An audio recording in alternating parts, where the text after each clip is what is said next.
Hey, Phil from Got Memories here. This video here talking about the importance of audio. Okay, got a tape here. You can hear it coming through,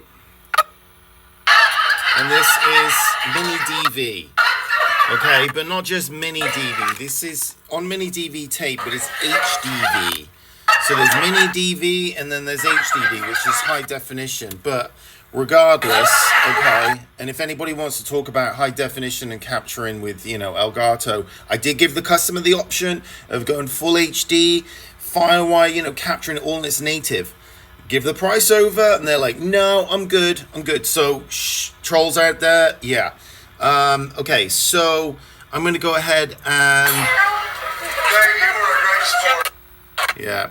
So, you have to check with any of these formats. It doesn't matter what you're doing in this industry, or if you're doing this yourself. You have to have multiple players. I tell everybody that's doing DIY, you're going to need 3 to 5 players if you're going to, if you've got a lot of stuff.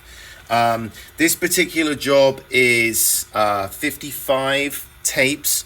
So I'm going to kill that right now because that's what you have to do with a quality transfer company.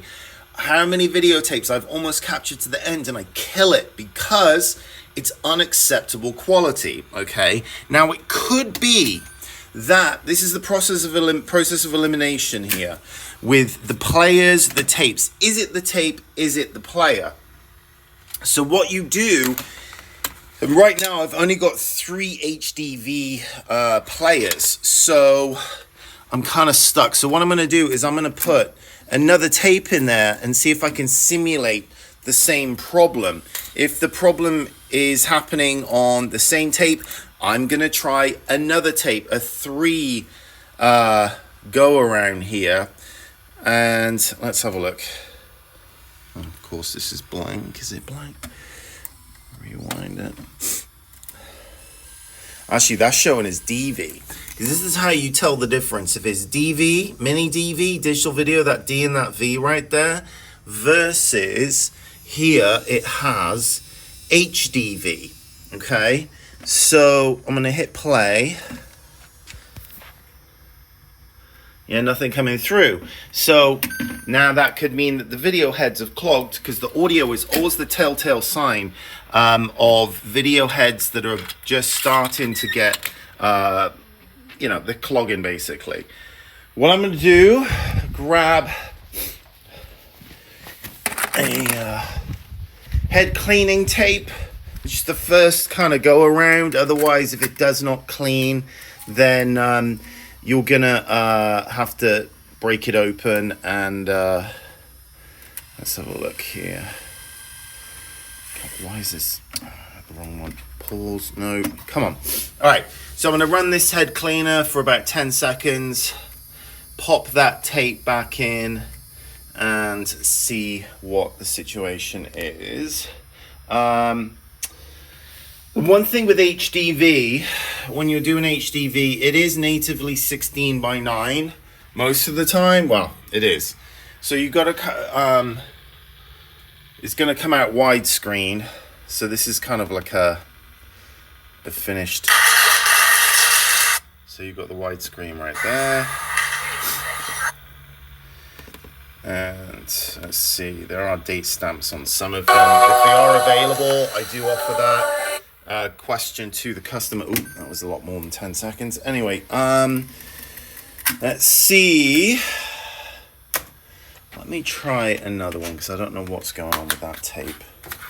This tape is, these tapes are a mix of Mini DV and HDV, but you can record HDV on Mini DV tapes. This is all of the confusing jargon, if you are looking to do this yourself, of knowing what formats you bought. This customer didn't even know. He's like, oh, I don't know the difference. Okay, what's going on here? Okay. Listen.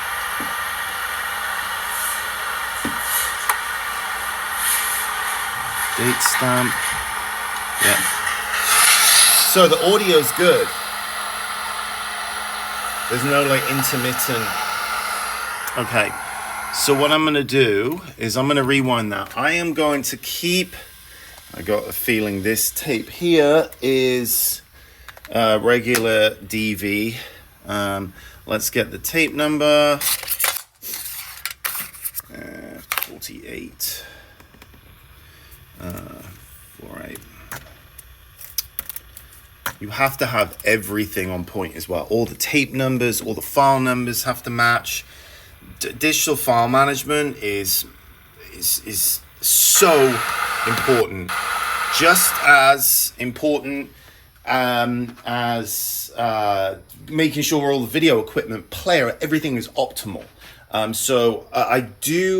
going to be making more videos on digital file management. So making sure all of these individual personal tapes are put in the correct, well, they are, but how all of this has to match up.